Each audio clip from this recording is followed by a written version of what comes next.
Hey guys, welcome back to the WODdoc Project 365, episode 437. Here with one of the fittest in the world, Kari Pearce, at CrossFit The Spot's grand opening. I got to get my butt kicked today, doing a little workout with her, but it's okay. Is it okay? It's all right. I accept getting beat by a girl because she went to the games. Otherwise, it's a no-go. Even regional competitors, it's not okay. Yeah, just the calling games. all regional.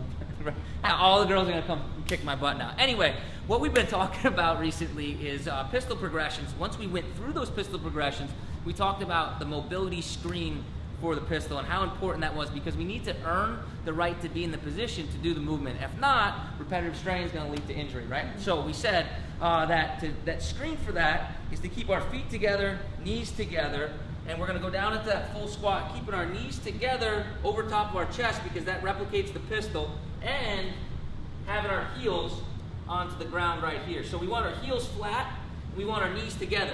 If our heels raise up or our knees have to come out, that's a failed screen. And what we're going to do is move on to see whether it's our ankle or our hip that's causing the problem.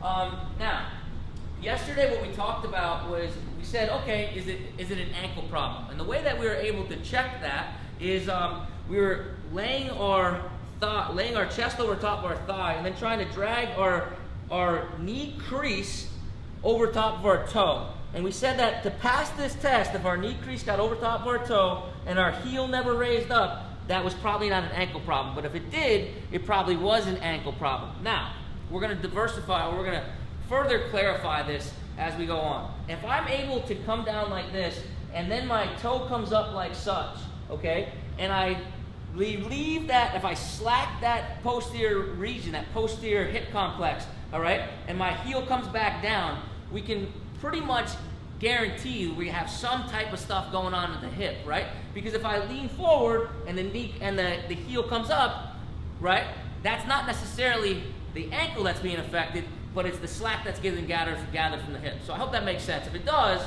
we're going to start working on ankle mobility, or we're going to stop working on ankle mobility and start working on hip mobility. So Kari's going to help us out here, and we're going to go through 3 mobilizations to improve, as long as she doesn't fall over, to improve our hip flexion, all right?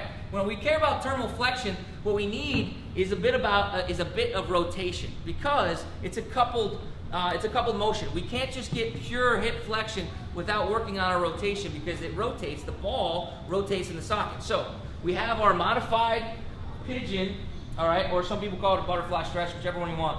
What we have here is we have a band. The band is going to help with the posterior distraction, kind of help pull on the joint capsule itself and kind of work through that. So what she's going to do here is she's going to work on getting this knee down to the box, right, while this band distracts.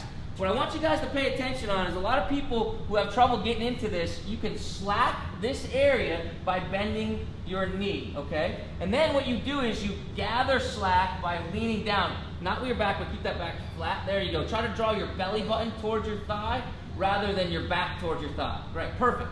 So now, as she starts to extend her knee, she can really start to gather that slack right there, and I can tell you that I can just feel already that it's pretty tight right there, right? So your mobilization becomes extending the knee, counting to 3, 2, 1, and relaxing, starting that process all over again. Do 20 on each side to start opening up that hip. From there, she's going to bring her knee up, if she can, all right? And we're going to get into a traditional hip flexion stretch, all right? So what we care about here is all we're going to do is bring our knee over top of our toe as far as we can, and as long as our heel doesn't come upwards, okay? Kari's going to take turns coming up with her torso, okay? She's going to gather some slack by pushing her knee forward as long as her heel doesn't come up, and then she's going to slide down again, all right? So chest is going to come up, chest is going to come down, all right? What we want to make sure is that the knee doesn't slide out to the side, all right? Because that's a little bit of a cheat right there. We can't do that in the pistol position, so we need to replicate this pistol position. Knee needs to stay over top of the chest. Last one, which is her favorite, is that traditional couch type stretch, all right? All she's going to do is she's going to slide back. Now, the band is helping distract forward, so it's going to help with working on these flexors, the hip flexors and the knee extenders, all right? There's 2 ways. This is a double bang for your buck stretch, mobilization, whichever one you want to call it. the first thing that Kari's gonna try to do is drive her hip back towards her heel, or if she's really flexible, drive her butt towards the box itself. If she can all the way back there, she gets double kudos today. All right, we'll see if she can do it. I don't think so. She's just small. I'm gonna move the box. Right, she's gonna move the box. So what we want to do is, again, keep that 20 rep scheme, that 20 rep scheme at a 3 count. So she's gonna push her butt backwards. 1, 1,000, 2, 1,000, 3. Come on forwards, relax that tension. Come on back. 1, 1,000, 2, 1,000, 3. 20 reps on each side. Now, what we can do here is we're gonna draw ourselves forward. You see how our torso stays upwards? All right, it doesn't fall over. Now we get to really grind more towards the hip flexors rather than just stretch the quad tissue. So we can move forward for a 3 count. 1, 1,000, 2, 1,000, 3. And now drop backward for a 3 count.